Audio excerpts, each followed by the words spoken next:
Sintam-se cumprimentados, sejam bem-vindos a mais uma edição do Hora Final. Todas as quartas-feiras, a esta hora, há aqui o debate da atualidade nacional, em termos dos assuntos que fazem parte daquilo, os assuntos que fazem parte da ordem do dia. E conto aqui nos estudos com os analistas ou comentadores residentes aqui do Hora Final à quarta-feira, que é Silvério Runguane e também António Bueno, Eduardo Nambureta, a quem agradeço já a vossa presença aqui nos estúdios, com vista a falarmos sobre vários assuntos de atualidade e também de interesse nacional. Um dos assuntos na ordem do dia tem que ver com a entrevista concedida pelo líder da RENAMO, nesse caso Afonso Dhlakama, ao jornal Savana. Essa entrevista foi concedida semana passada, que também foi publicada nessa altura no jornal semanário, nesse caso o Savana, onde o líder da RENAMO fala dos resultados das eleições que tiveram lugar no dia 15 de outubro, o último. Estamos a falar dos resultados da votação do dia 15 de outubro, o último, onde deixa claro o líder da RENAMO que não pretende um governo de unidade nacional, mas sim um governo de gestão que possa gerir o país até o próximo, as próximas eleições, neste caso, em 2019. O líder da RENAMO diz ainda nesta entrevista que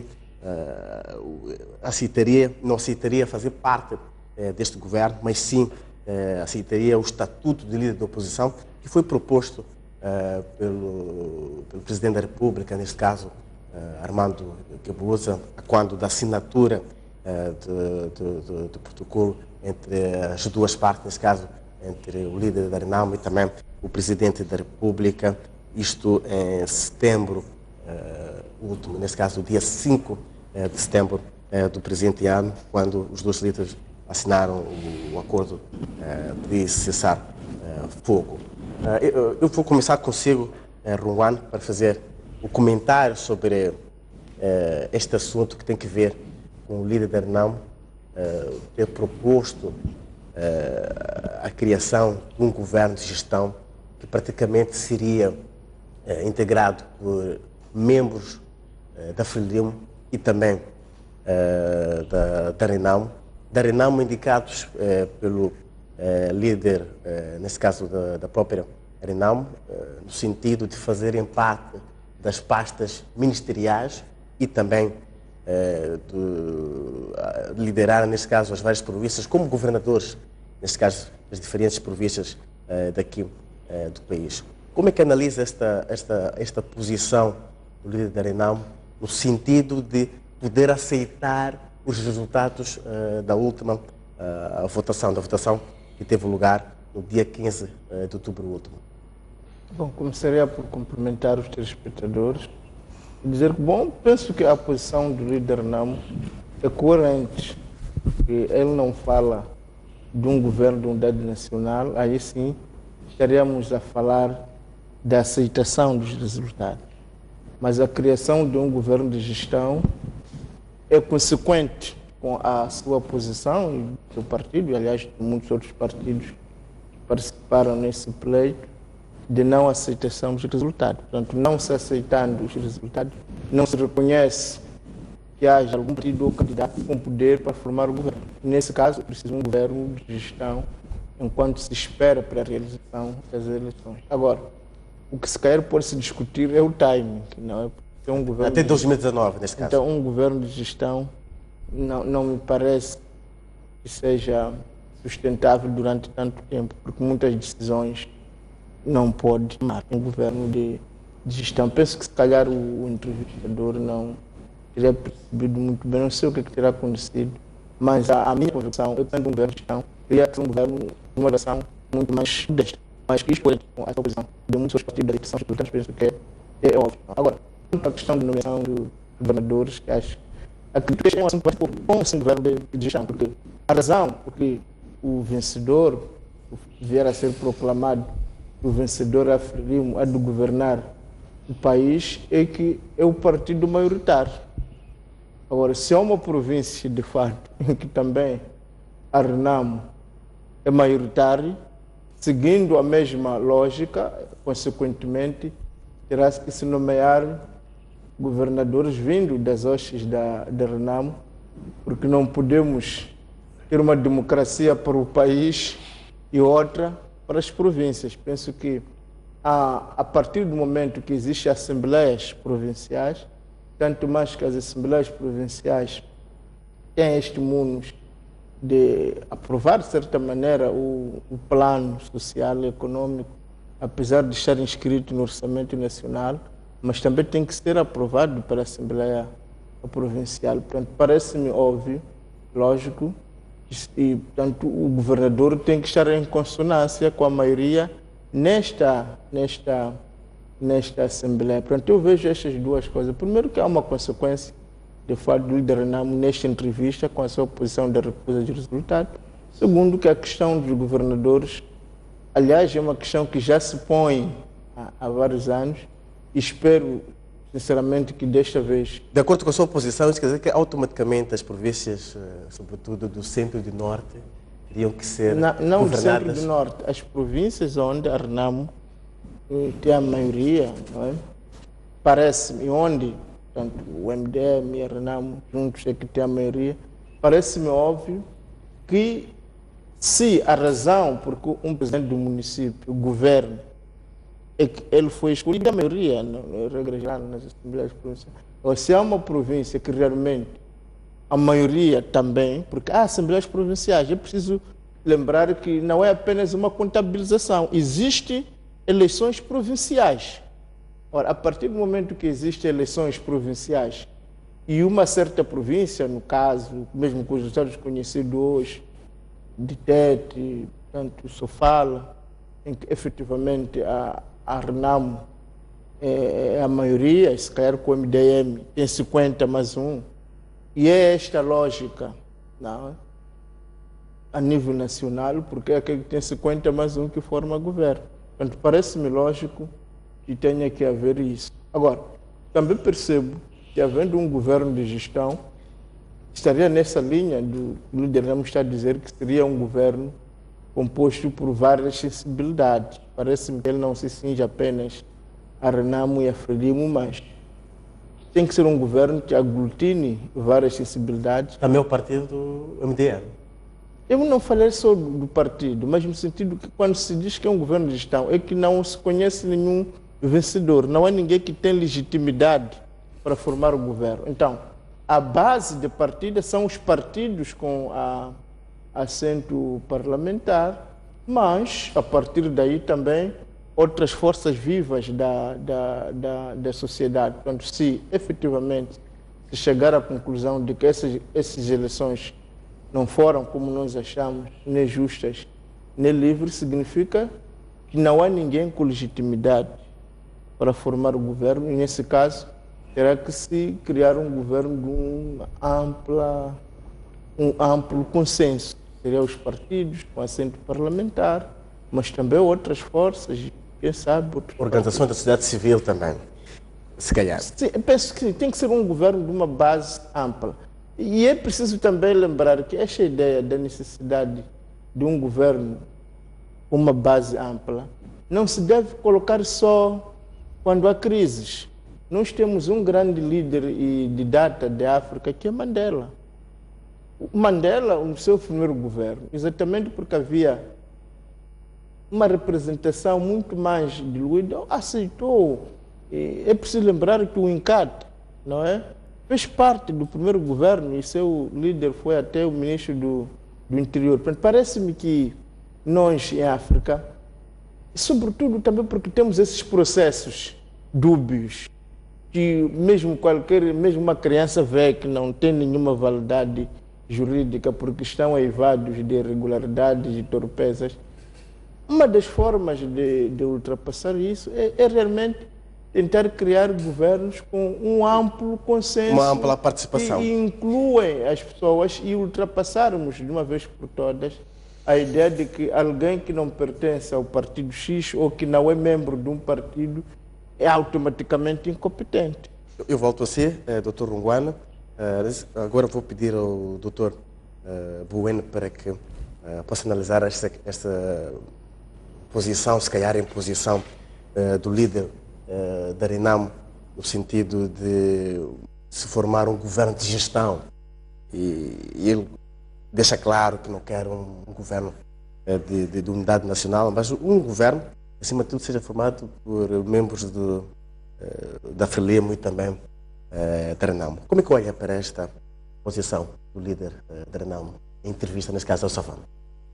Bem, em primeiro lugar, cumprimentar o caro telespectador e os meus colegas do painel, eu si também, muito obrigado pelo convite. Bem, eu tenho algumas dificuldades em perceber a diferença entre um governo de unidade nacional e um governo de gestão. É que se olharmos eventualmente para a composição, quer de governo de unidade nacional, quer de governo de gestão, eu não vejo nenhuma diferença. Me parece que em termos de composição, tanto um quanto o outro são naturalmente compostos de igual forma. Significa que a segunda proposta é que sejam membros integrantes desses governos, quer de unidade nacional, quer de gestão, pessoas indicadas pelos partidos políticos. Então caberia, no caso em concreto, quer a Frelimo e a Renamo, indicarem quem seriam os futuros governantes deste país. Agora, naturalmente, essa é uma questão de terminologia, se vai designar de unidade nacional ou primeiramente gestão, porque isso é que eventualmente apenas a diferença reside na designação a dar a esse governo. Mas por aquilo que... Mas essa proposta é pacífica. Bom, e até tentando enquadrar naquilo que terá sido o discurso do candidato da Frelimo às eleições presidenciais, foi no sentido de que ele, na eventualidade de ganhar as eleições, teria um governo inclusivo. De tal sorte até ele disse, viva voz, que fariam parte do governo dele, não seriam pessoas com base em apelidos, seriam as pessoas filhos deste país, pessoas que ele reconhecesse que tinham capacidade e competência para, em face daquilo que são os desafios do país, poder integrar o governo que seria liderado por ele. E ele ter este discurso, a meu ver, aqui uma forma de tentar incluir, não só eventualmente chamar para o governo deste país os membros do Partido Frelimo, mas há espaço, claro que quem também não for membro do Partido Frelimo puder também fazer parte da gestão e da governação deste país. E quer dizer, um discurso de facto inclusivo que, a meu ver, pode de alguma forma também ter algum certo paralelismo com aquilo que foi o pronunciamento do Sr. Djacama na entrevista que deu no Savana. Embora tenhamos que reconhecer que a Constituição da República determina que o Presidente da República é quem indica os ministros, é quem indica os governadores. Aqui estamos a falar de uma situação em que a Renamo, o Partido de Renamo, também indica os seus para o governo, para as pastas ministeriais e também para os governos provinciais. Estamos a falar de uma situação um pouco diferente daquela que está estabelecida na Constituição da República. Exato, mas a dificuldade, e isto depois também afeta aquilo que é o princípio da proposta, é que reside no fato de sendo eleito presidente, sendo confirmado presidente, e ao constituir o seu governo, ter liberdade de indicar quem são as pessoas que, a seu ver, são os mais capazes no país para poderem gerir o país e levar o país a bom porto. E, naturalmente, isto não se compadece com aquela imposição provinda de qualquer, naturalmente, qualquer parte da sociedade, no sentido de impor que A, B e C façam parte daquele governo. Deve-se dar esta liberdade. Agora, esta liberdade que se dá a quem eventualmente constitui o governo deve ter determinados parâmetros, ou deve-se mais ou menos desenhar, definir o perfil de governante que nós pretendemos. E isso é importante. E uma vez definido o perfil de governante que nós pretendemos, não interessa a origem dessa pessoa. O que nós queremos é um indivíduo que se possa encaixar naquele perfil já desenhado e que possa efetivamente desempenhar cabalmente as suas funções. Porque para mim o importante não é a origem da pessoa que está no governo, o importante é o que é que essa pessoa pode fazer em prol deste país. Isso é que é determinante. E aqui, naturalmente, esta necessidade de impor determinados governantes, porque no entender as eleições não foram transparentes, não foram justas, é que também podemos ter o mesmo problema a nível do Parlamento. Como é que nós iremos resolver o problema no Parlamento? Porque as eleições foram duas, foram gerais, que é atualmente as eleições para a Assembleia da República, foram provinciais e foram presidenciais. Se eventualmente entendemos que as eleições presidenciais, as eleições no geral, não foram transparentes e exigimos que haja um governo de unidade nacional a quem for indicado o Presidente da República, e agora a questão é esta, relativamente à Assembleia da República, Assembleias Provinciais, qual será o critério? Também teremos que adotar um critério, dado que, no entender de algumas pessoas, as eleições não foram justas. Será o critério também de gestão? Os diretores provinciais terão que ser também indicados pelo partido. Bom, mas isso são pessoas que têm funções administrativas e não políticas. Quer dizer, as funções políticas estão claras. Quer dizer, até ao nível do governador da província, eventualmente até administrador do distrito. Fora disso, são questões são pessoas que exercem funções meramente administrativas, que em princípio não devem ter influência política. São técnicos que fazem o seu trabalho, normalmente, independentemente de quem esteja no poder. São pessoas que fazem o seu trabalho dia a dia, um trabalho meramente administrativo. Esta questão que foi levantada pelo Dr. Luan de 50 mais 1, estamos a falar aqui de uma possibilidade de, em algumas assembleias provinciais, o governador ser boicotado em termos de plano econômico-social e orçamento, a não ser aprovado, por exemplo, pelos partidos da oposição, caso tenhamos uma situação em que efetivamente o governador foi indicado pelo candidato eleito, neste caso Filipe Jacinto Inhosso. Como é que olha para esta questão de nessas províncias em concreto haver um governador que seja da maioria e não, neste caso, do partido? Eu até acho essa situação salutar e até benéfica para o nosso crescimento em termos de cultura democrática, porque temos nessas situações a possibilidade de haver quase que um balanço entre aquilo que é a atividade do próprio governador indicado pelo chefe de Estado e aquilo que é o controle e a pressão que a Assembleia Provincial pode exercer a este governador. O que significa que temos aqui um sistema de controle e de pressão permanente no governador, em que ele deve cumprir com aquilo que eventualmente são as necessidades da própria comunidade provincial. O que significa que, mais uma vez, voltamos à situação de que devem ser as pessoas mais capazes e profissionais, de modo a que possam efetivamente dar vazão àquilo que são as necessidades da província. Porque se eu tenho uma Assembleia Provincial atuante, maioritária da oposição, é claro que eu tenho que saber reger a minha conduta dentro daquilo que são os parâmetros aceitáveis. De modo a que, mesmo as pessoas residentes na província sabem que eu estou a fazer tudo em prol da minha província. Mais também dentro de um país, mas eu estou a lutar para que efetivamente aquilo que são os interesses da província sejam salvaguardados.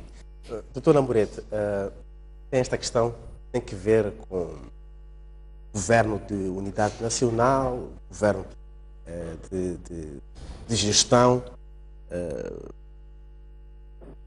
Se calhar pudesse-nos explicar até que ponto existe o limite entre um governo de gestão e um governo de unidade nacional, e também falasse de como é que olha para esta proposta, que acima de tudo foi avançada pelo líder da RENAMO, nesse caso Afonso Dhlakama.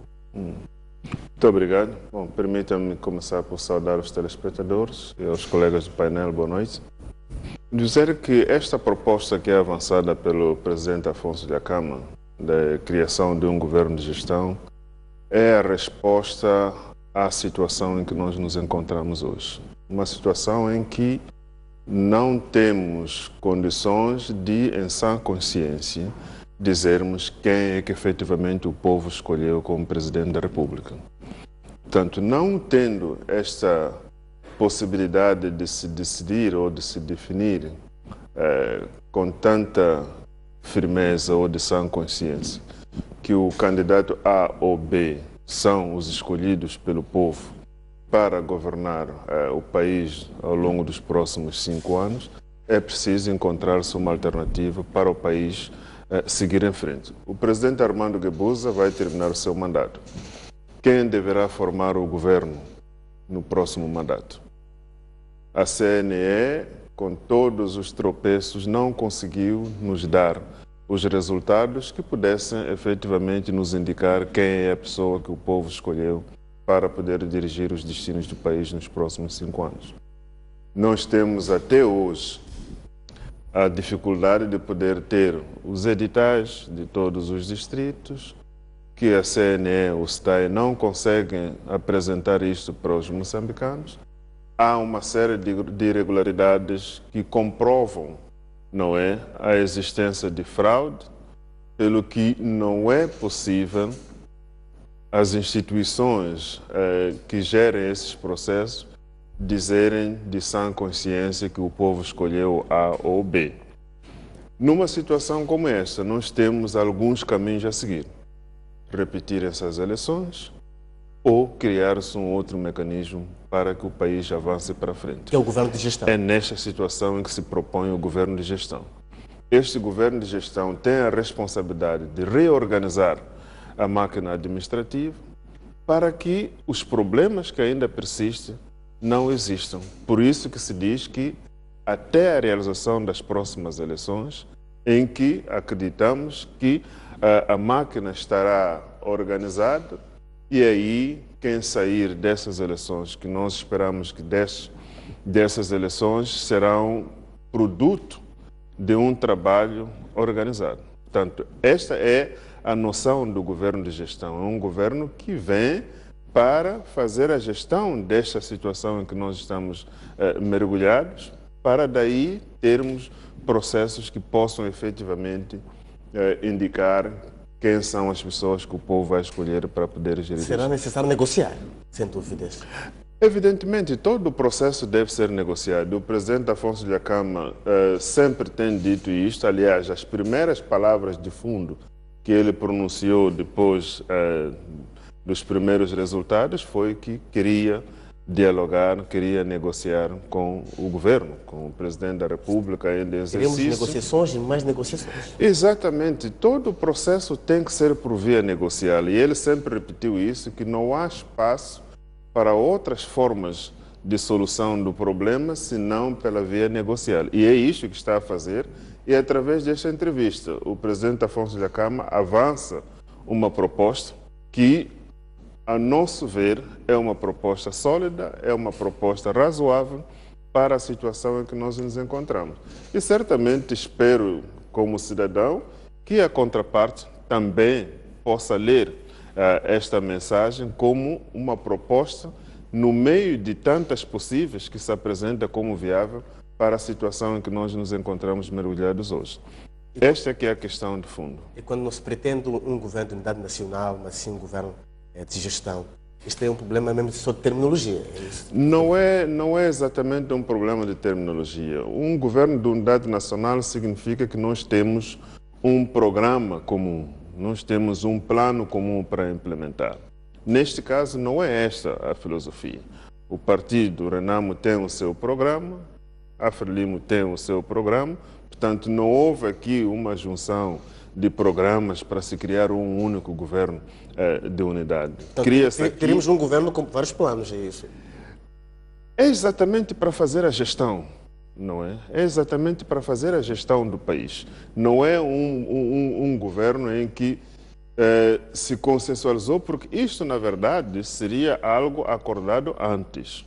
Se estivéssemos a pensar num governo de unidade nacional, poderia-se fazer esse acordo em que se segue uma única linha.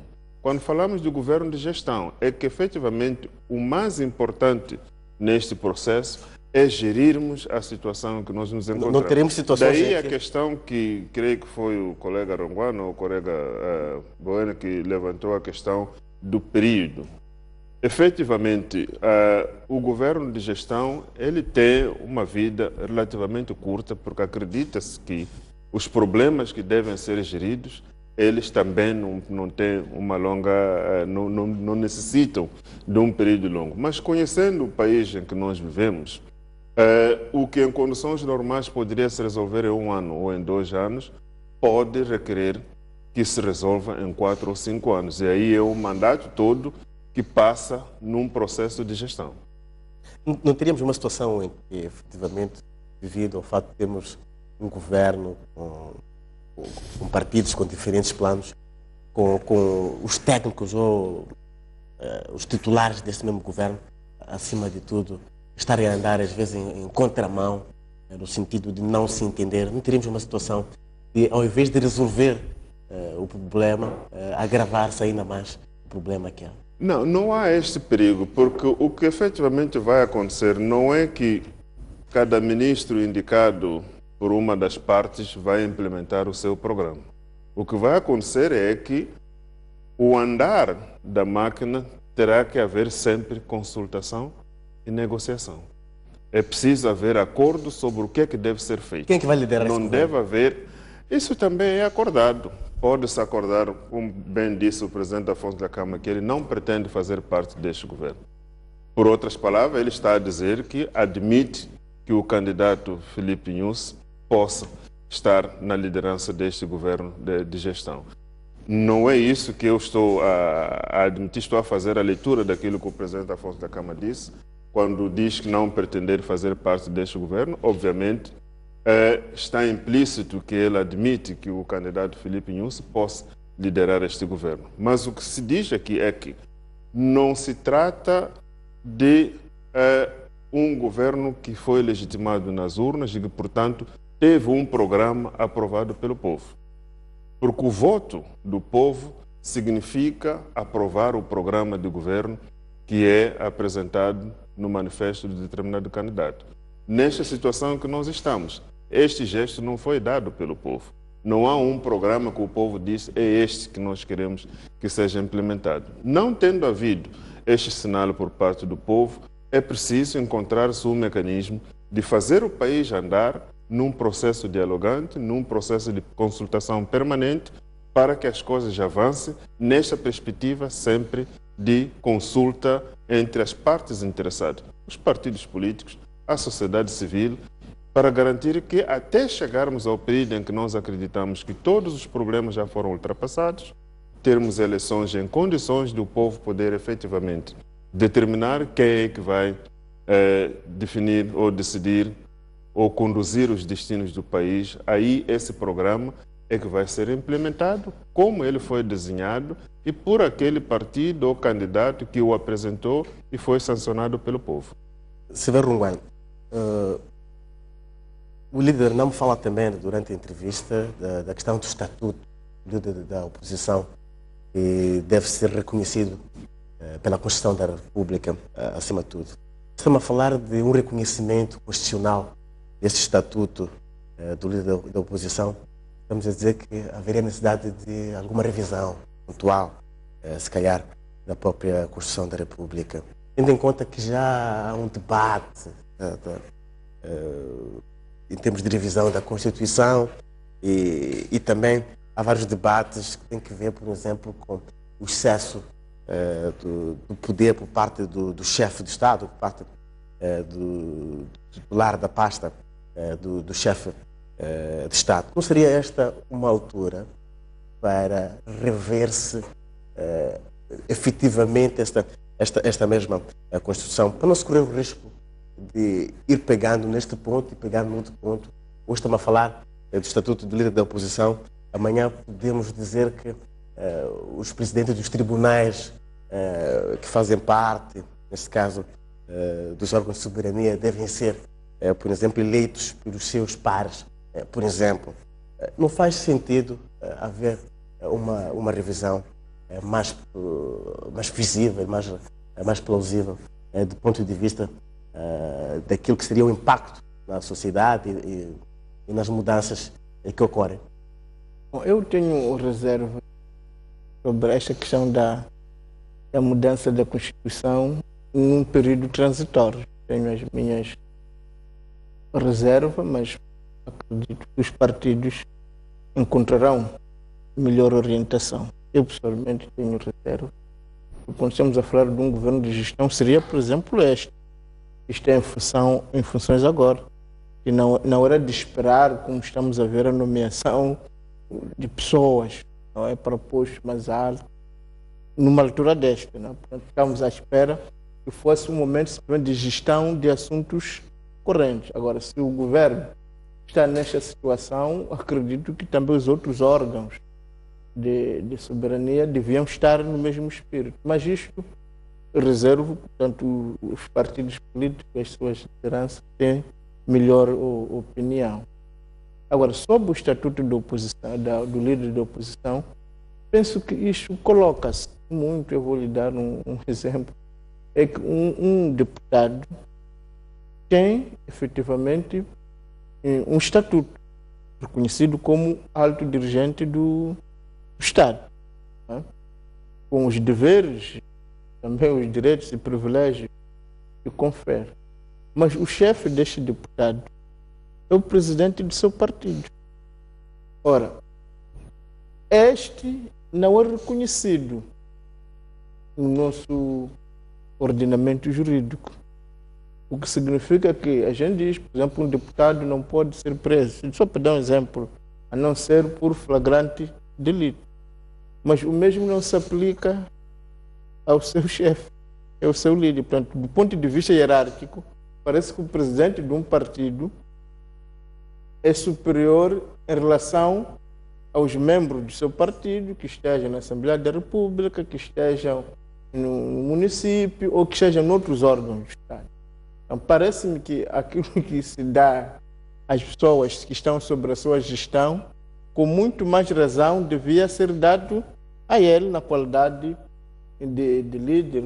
Eu penso que durante a campanha houve este episódio, por exemplo, em Xai-Xai, em que o presidente Davis Simango, pronto, por decisão de um polícia, foi liberado, não é? Ora, se ele tivesse um estatuto, se ele tivesse um tratamento protocolar, se calhar situações destas não ocorreriam. Para dizer que parece-me que tem sentido que os líderes da oposição parlamentar, não é, possam ter estatuto. Está aqui a acrescentar, porque estamos a falar aqui do líder da oposição em termos do segundo partido mais votado. É que o grande perigo em Moçambique é não estarmos a fazer leis para acomodar pessoas. Mas a lei tem que ser feita de uma forma abstrata. Não devemos estar a pensar se é o líder da Renamo, se é o Davis Simango ou não.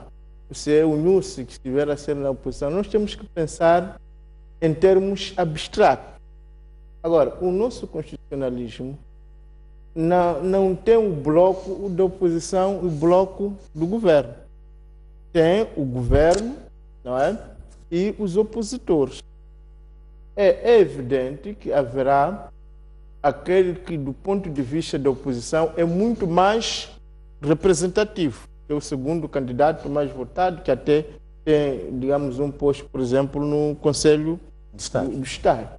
Mas é possível que numa determinada legislatura, o exemplo deste, nós tenhamos na Assembleia não um único líder da oposição, mas dois, porque temos, para além do partido no poder, teremos mais dois partidos na oposição. Parece-me que a se reconhecer esta ideia do líder da oposição tem que ser vista nesta situação plural. Não estou a dizer que tem que se reservar os mesmos direitos, mas parece-me que é uma necessidade. Se tem um líder de um partido parlamentar, este líder tem que ter um tratamento protocolar. Repare que hoje, por coincidência, por exemplo, o presidente do MDM também é presidente de um município, não, o município da Beira. Mas e se não fosse? Se não fosse presidente do município, não foi candidato à Assembleia da República. Então, como é que lidamos com esta figura do ponto de vista protocolar? Porque repara que ele é que vai dar a orientação política desses mesmos deputados. Portanto, parece-me que é de toda a justiça que o segundo candidato mais votado tenha um estatuto e um protocolo próprio, mas isso não pode nos fazer esquecermos que a oposição não é um bloco. E como não é um bloco, há de se reservar realmente um estatuto para o líder mais votado, mas também terá necessariamente que haver um estatuto para os outros líderes dos outros partidos parlamentares, para que realmente não nos encontremos em situações muito complicadas, em que o próprio deputado, que depende do seu líder, tem um estatuto, mas o seu próprio líder não tem esse mesmo estatuto. Parece-me que temos que avançarmos para aí, para reconhecer realmente as pessoas aquilo que vale e lhes darmos um tratamento digno, como elas merecem. Muito bom. Como é que olha para esta proposta acrescentada agora do Dr. Rungwan, no sentido de mais, se calhar, mais líderes da oposição serem reconhecidos desde o momento que tenham assentos na Assembleia da República, mas também comentando, acima de tudo, a necessidade de se rever a Constituição da República de uma forma que não estejamos sempre a rever esta lei-mãe. Bom, em primeiro lugar, esta situação da revisão agora, da convocação de uma Assembleia, da sessão extraordinária da Assembleia da República para, entre outros assuntos, proceder à revisão da Constituição. Bom, para alguns aspectos que se pretende introduzir nesta revisão constitucional se justifica, por exemplo, fazer constar na própria Constituição a figura do líder da oposição, que é o segundo candidato mais votado. Faz sentido, porque de facto é preciso que se reconheça, se atribua dignidade merecida, porque não são só os vencedores que são dignos, também os vencidos são dignos e devem e merecem também a consideração, o respeito e as honras de Estado que devem ser dignamente reservadas. E, a meu ver, faz sentido de facto que haja esta revisão no sentido de poder-se acomodar a figura do líder da oposição. Mas eu também preciso entender que, estando já em final de legislatura, há assuntos estratégicos que podem afetar o Estado e que, de alguma forma, devem ser decididos com muita ponderação. É preciso começar-se a perceber que já vai haver uma nova Assembleia da República e que provavelmente... Seria melhor que essa Assembleia da República decidisse sobre... Os aspectos estratégicos, sim, era bom que se fossem reservados para a nova Assembleia da República, depois de tomar posse, tivesse a liberdade de poder decidir naquilo que fosse, tomasse as melhores opções relativamente a esses problemas.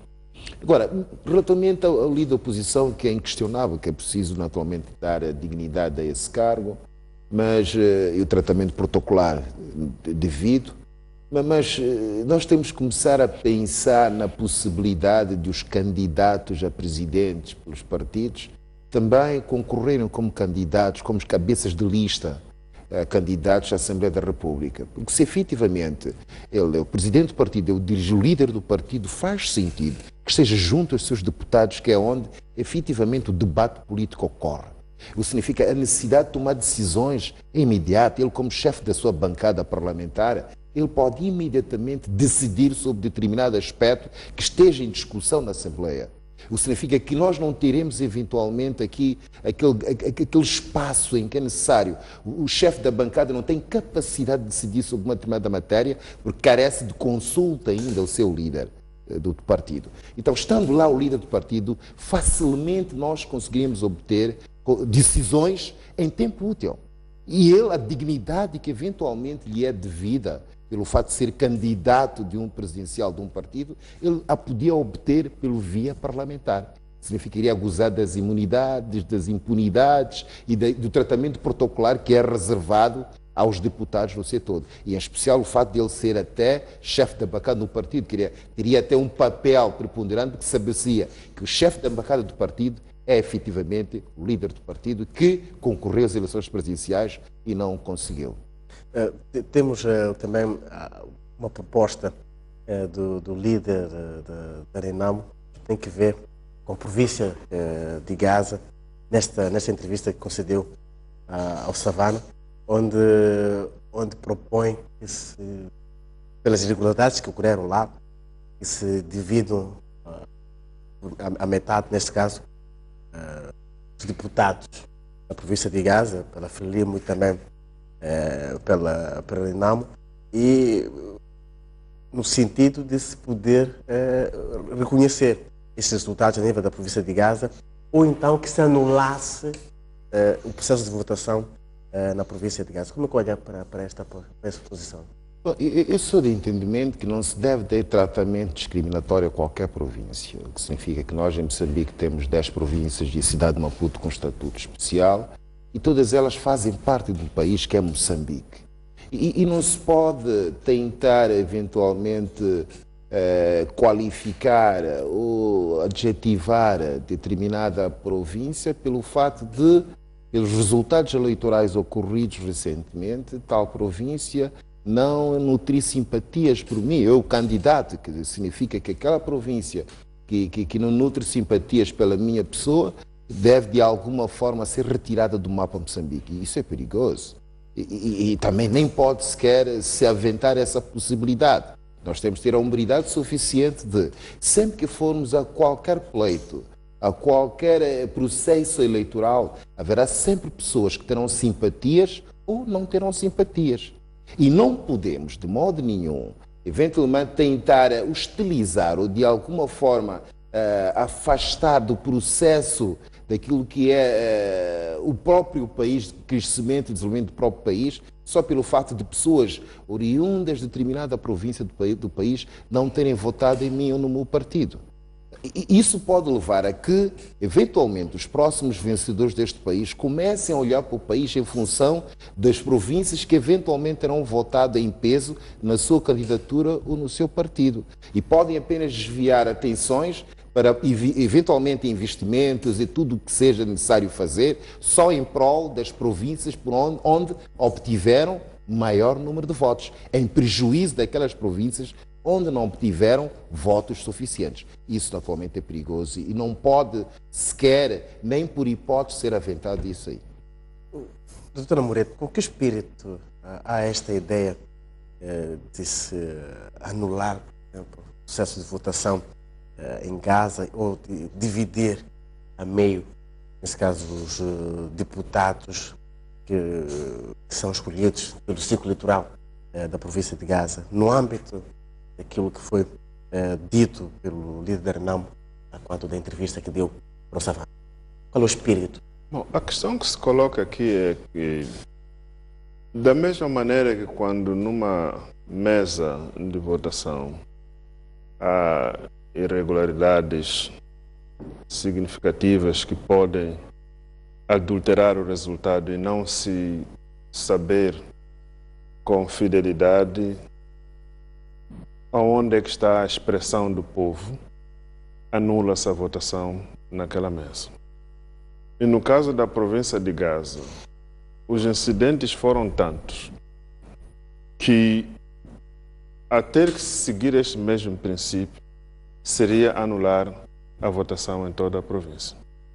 Porque, efetivamente, não há ninguém que possa determinar aonde é que está a expressão do povo na votação na província de Gaza. É daí que se apresenta essa sugestão de que, não tendo qualquer possibilidade de podermos indicar em que direção é que foi o voto do povo naquela província, o melhor a se fazer é efetivamente anular a votação na província de Gaza. O que fazer com a distribuição dos mandatos? Porque o nosso Parlamento tem 250 mandatos. Esses mandatos deveriam ser alocados a outras províncias, não é? Porque, anulando naquele lugar, não pode ficar o Parlamento com 200 e poucos deputados menos, creio que são 14, né? Da província de Gaza, menos 14. Então, teria que se fazer a redistribuição desses 14 pelos outros círculos eleitorais, que a matemática eu não posso aqui apresentar qual seria a forma para fazer isso. Mas o princípio é este, de que aconteceram coisas tão absurdas, que a expressão do voto popular não é identificável naquela província. E insistirmos em dizer que os 14 deputados pertence ao partido X, quando efetivamente temos dados que mostram que não é isto, estaríamos a nos enganarmos. A distribuição por outras províncias significaria o que o líder da Renamo diz, que é a divisão por igual, nesse caso pela Frelimo e também pela Renamo. Teríamos situações onde também o MDM, neste caso, ficaria a ganhar com essa distribuição. Bom, aqui é o que eu dizia, que a matemática eu não posso lhe dar exatamente a forma mais razoável para resolver este diferente. Mas, efetivamente, o princípio que está no cerne da questão aqui é a anulação da votação naquela província, naquele círculo eleitoral. Porque nem o STAI, nem a CNE, nem os partidos políticos estão em condições de efetivamente não preferem dizer que haja repetição da votação no círculo eleitoral de Gaza? Não preferem que haja repetição da votação?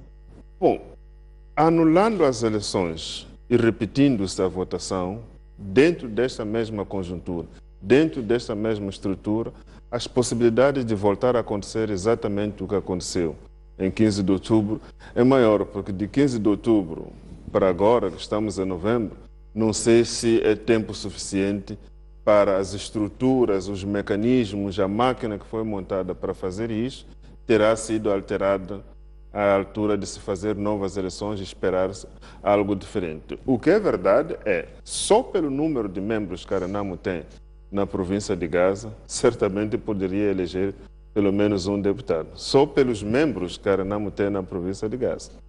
Se formos embora seja um dado teórico, né?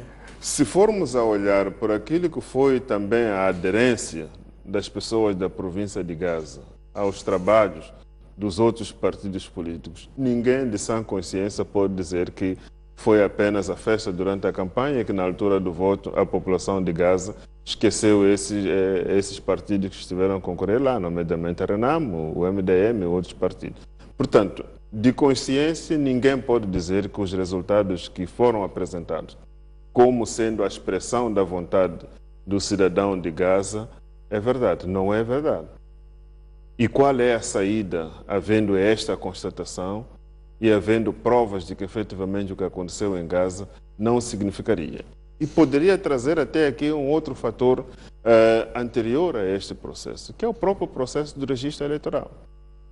A província de Gaza, se formos a olhar para a população efetiva que existe em Gaza, não é suficiente para constituir um conjunto de deputados, de 14 deputados que Gaza tem. Portanto, há um processo de inflação dos números de registros naquela província, porque há um partido que assume que efetivamente tem um domínio naquela província, daí que é preciso fazer-se alguma inflação, não é, do número de registros para poder-se atribuir este número de mandatos para aquele círculo eleitoral. Portanto, os problemas são vários, os problemas já foram arrolados, o Conselho Constitucional tem na sua mesa neste momento todo este dossiê. O que o presidente Afonso Dhlakama avança nesta entrevista são saídas alternativas e tudo isto na perspectiva de devolver ou manter a estabilidade do país, manter a tranquilidade que o povo moçambicano pretende. Daí que ele vai avançando várias possibilidades,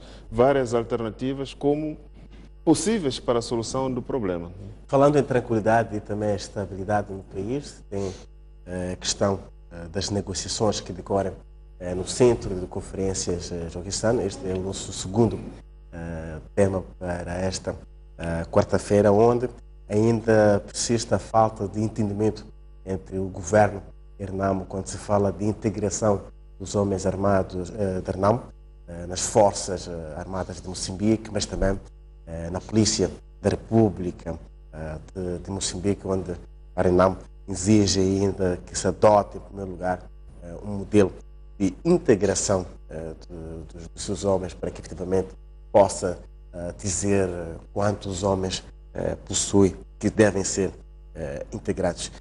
Este bicho é outro para si, doutor Namborete, chamado modelo de integração. Muitos moçambicanos querem perceber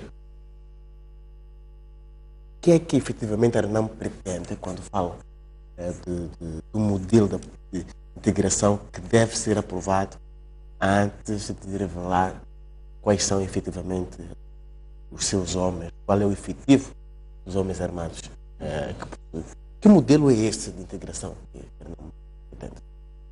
Bom, é preciso primeiro recordar que este não é um assunto novo. Este é um assunto que foi suspenso para dar lugar a que se assinasse o cessar-fogo e permitisse a realização de eleições num ambiente de paz.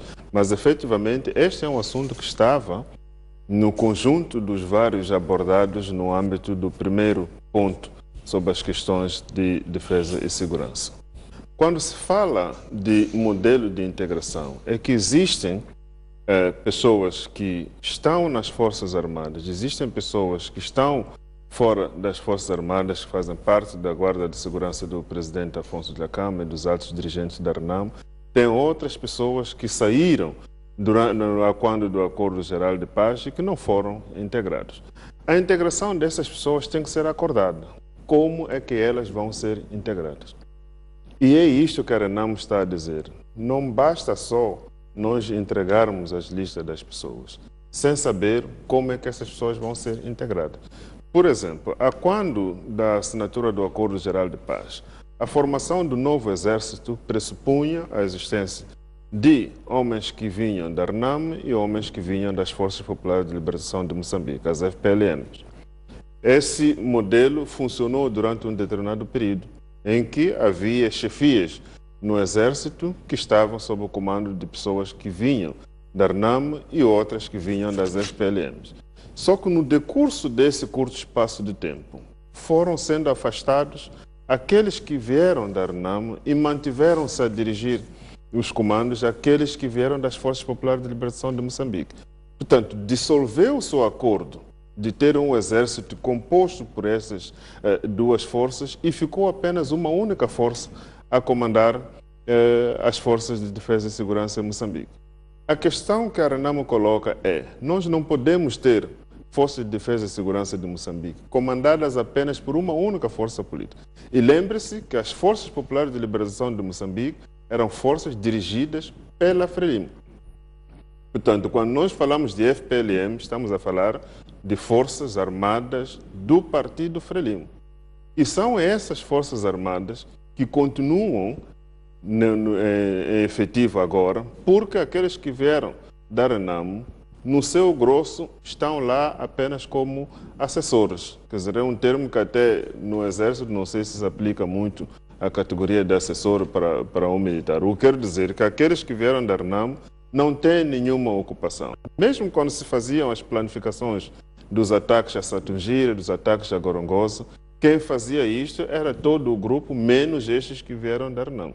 O que a RENAMO está a dizer é: se efetivamente nós temos que ter um governo que não é do partido FRELIMO, então permitam que a estrutura que existia antes esteja também agora em efetividade, em funcionamento, e não uma estrutura em que só aqueles que são da FRELIMO é que vão comandar as Forças Armadas neste país.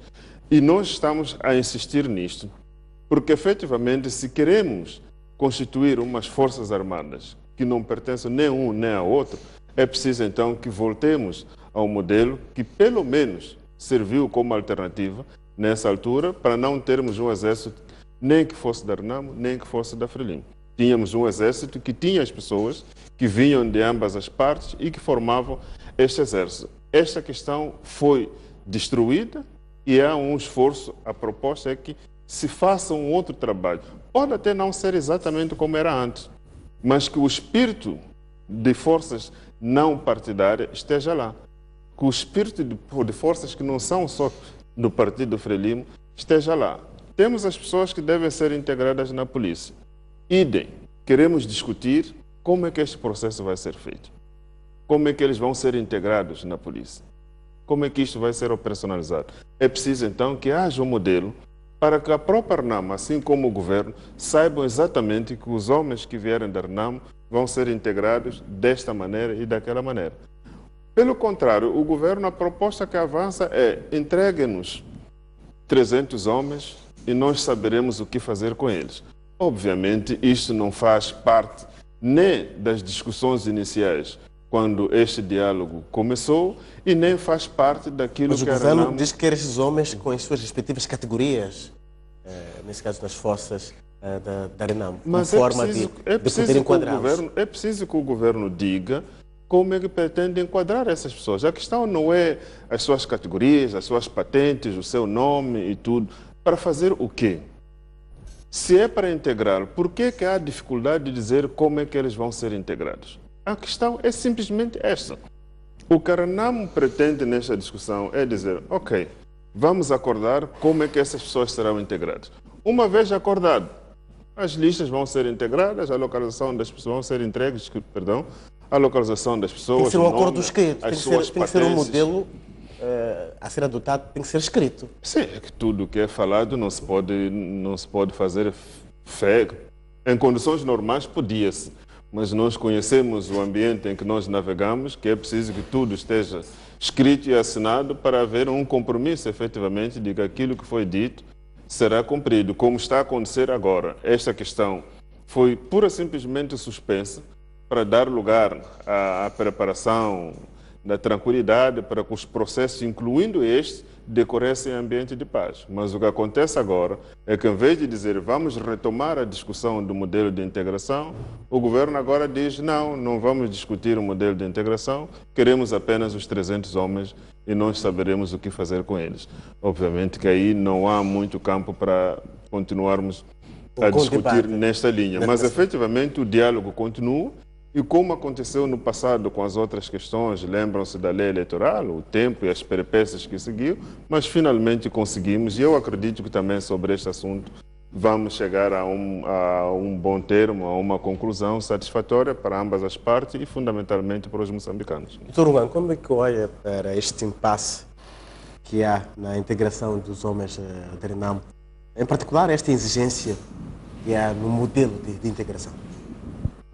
Bom, eu estou a ficar com a impressão que estamos a ter muitos assuntos que têm que ser negociados, têm que ser conversados, e acho que isso não é bom para a imagem que estamos a projetar do país. Com as eleições ainda está a se negociar, ainda está no Constitucional, as Forças Armadas ainda está a se negociar.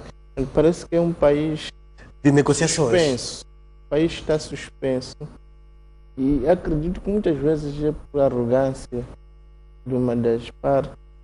Portanto, parece-me que o que nós podemos fazer é simplesmente fazer um apelo ao governo para que liberte o país o mais cedo possível destas dúvidas, destas suspensões e avançarmos para aquilo que é o mais importante, porque acabamos por não nos focalizarmos nas questões de desenvolvimento, nas questões sociais, questões econômicas, de educação, de saúde, para nos focalizarmos em questões processuais, quando efetivamente muitos desses assuntos é fácil de ver, porque acredito que seja um parceiro. Quer dizer, o mais lógico era que durante a conversa acordassem as modalidades, os modelos, e viessem dizer, bom, nós os dois concordamos, vamos fazer isto e isto. Agora, quando um sai diz, agora vamos integrar 300 homens. Bom, diz que é entregar com as patentes, e se vierem todos com a patente de generais, vão ser integrados os 300 generais. Portanto, parece-me que o bom senso manda dizer que tem que haver efetivamente uma negociação séria, flexível e rápida entre as partes para que o país possa sair desta suspensão para começar a concentrar-se em questões úteis para o país. Doutor Bruno, peço também para fazer um comentário a respeito deste impasse, sobretudo a falar do impasse dentro de um assunto onde já há acordo, não é? No sentido de só falta integrar os homens, mas já existe o acordo final, cessar fogo, com vista à estabilidade no país. Como é que olha para essa pedrinha que praticamente fica incômoda no sapato? Bem, o mais fácil foi conseguido, que era chegar-se ao acordo. Agora, o mais difícil é operacionalizar o acordo.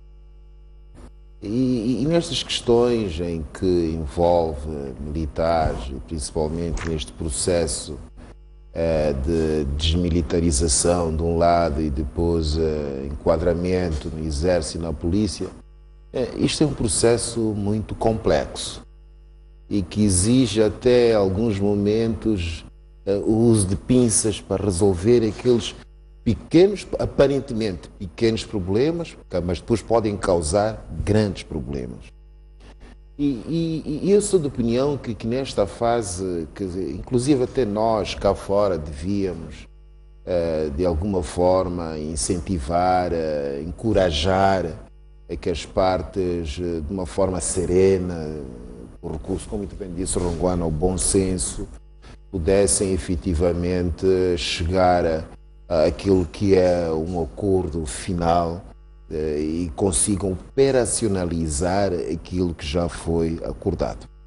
Porque, como diz o velho ditado, correr não é chegar.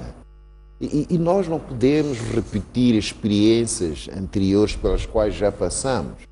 E nós notamos que as experiências anteriores não foram boas. Então nós temos que fazer tudo por tudo para evitar repetirmos as más experiências. Agora, se eventualmente for necessário levar mais um mês, mais 2 meses, mas se o final for conseguirmos concretizar aquilo que foi plasmado no acordo, eu prefiro perder esses 2, 3 meses do que eventualmente tentar resolver em 1, 2 semanas o que não vai ficar bem resolvido. Mas também é preciso estarmos cientes de uma coisa, é preciso que também as duas partes que estão em negociação, que estão agora a implementar o acordo relativo à parte da segurança e à parte militar, estejam de facto comprometidos com aquilo que é o futuro deste país. O que é que se pretende que cada uma das partes que este país seja? E em função disso, o seu comprometimento pode ser maior com aquilo que eventualmente forem os objetivos daquilo traçado já para este país. Mas isto, repito, vai implicar de todos nós muita ponderação, muita paciência e não deve haver pressão para que as coisas aconteçam imediatamente. Vamos deixar que as coisas aconteçam a seu tempo e, como já dizia até o juiz Paulino, quando o caju estiver maduro, ele cai. Ele cai. Exato. Eu vou pedir para comentarem o último assunto, porque o tempo também já nos vai escapando. O último assunto que tem que ver com a questão do rapto do empresário Mohamed Bashir Suleiman. Esse rapto aconteceu na tarde desta quarta-feira e quando praticamente saía para se despedir dos crentes que saíam da mesquita, que está mesmo ao lado do seu local de trabalho. Eu gostaria que fizessem comentários rápidos, tendo em conta que estamos a vir de um cenário em que tínhamos uma onda de raptos no país, que praticamente parecia que estávamos numa situação em que iam reduzindo a cada dia que passava, e depois temos este rapto a um empresário de renome aqui no país. Podemos dizer que este é um caso isolado de rapto no país, ou estaríamos numa situação em que a polícia ainda não consegue controlar esta onda, os indivíduos que estão por detrás desses esquemas de rapto no país? Bom, eu queria começar por apresentar a minha solidariedade à família do Sr. Mohamed Bashir Suleiman. Ele é um cidadão moçambicano, tem a sua família, tem os seus filhos, tem a sua esposa, que neste momento devem estar a sofrer com a ausência dele no seio da família. E dizer que este não é um caso isolado. Se nós nos lembrarmos, não faz um mês que foi sequestrado, creio que é a viúva de um outro empresário da praça, que foi sequestrado na Avenida Milagre Mabote. E antes disso havia também o sequestro de alguém, acho que é filho do dono ou gestor da Premier Group Mica, uma coisa assim parecida. E antes disso também houve, e isto tudo acontece num espaço de mais ou menos 1, 2 meses. Evidentemente, durante o período das eleições, todas as atenções estavam viradas para as eleições, mas não quero com isso dizer que esses problemas não aconteceram. Chegam à comunicação social os casos que afetam pessoas visíveis, não é? As pessoas que são mediáticas, aqueles que fazem notícia.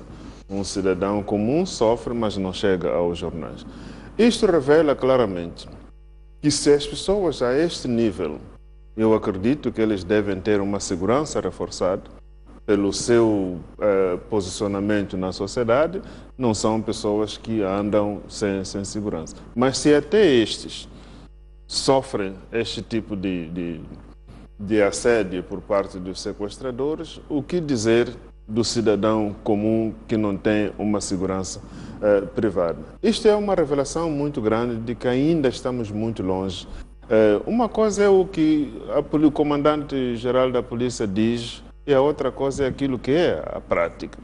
Porque a prática nos mostra que o discurso de que a polícia está sob o controle ou está no controle da situação é negado pelas evidências.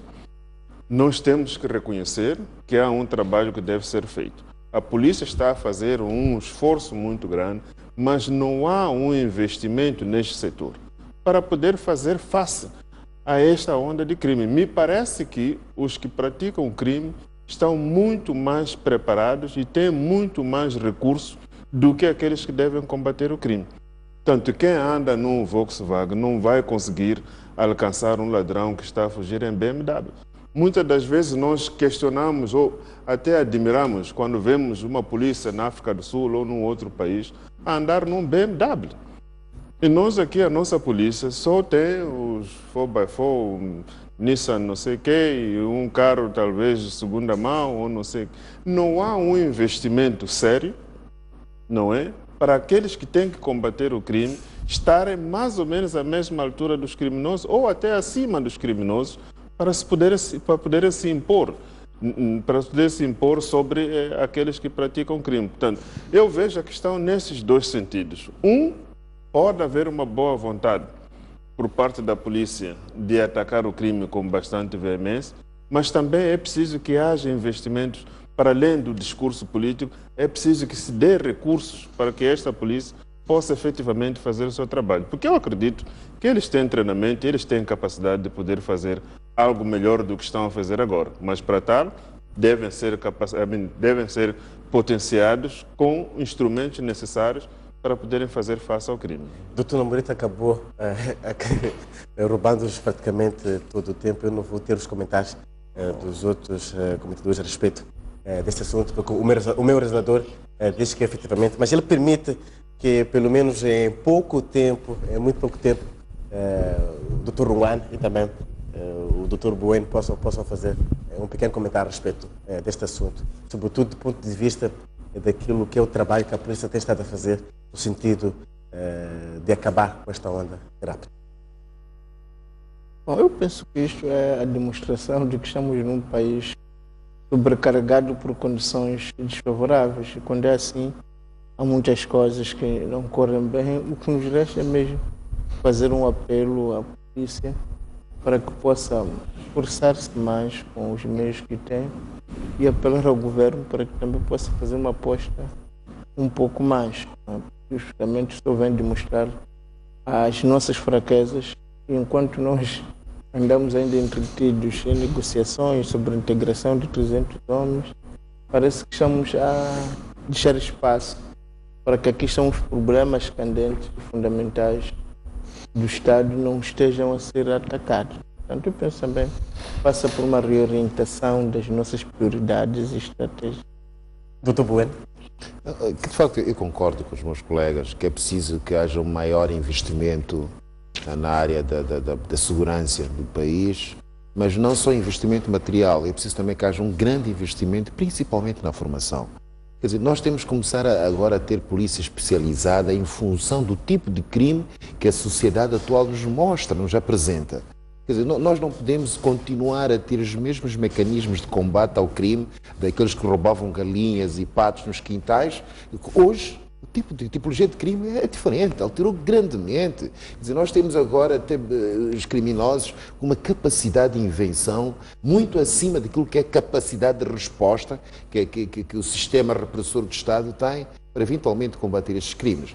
E isto, naturalmente, vai implicar uma alteração profunda daquilo que são os objetivos da polícia, porque é preciso começarmos a pensar seriamente que temos de estar preparados, altamente preparados para enfrentar qualquer tipo de crime que o presente já nos apresente e que o futuro, de certeza, também nos reserva. Muito obrigado pela vossa presença aqui nos estúdios para mais uma hora final, onde foram vários assuntos de atualidade debatidos. Nós voltamos na próxima quarta-feira com mais propostas de debate para si. Até lá, uma boa noite.